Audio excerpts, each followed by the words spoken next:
در اروپا میگن کبیری هتل مهمانخانه خریده بزرگ برای قشلاقه هاش، حیاتش جور بکنن، مزه پول زیاد دزدیده شده گه.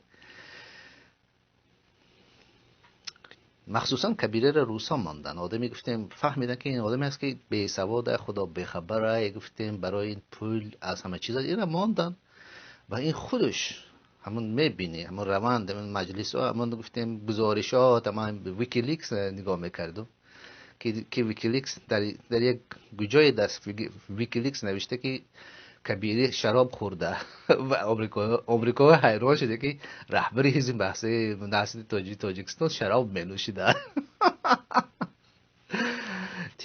تیمی گفتیم کبیری در اروپا با پیت جکو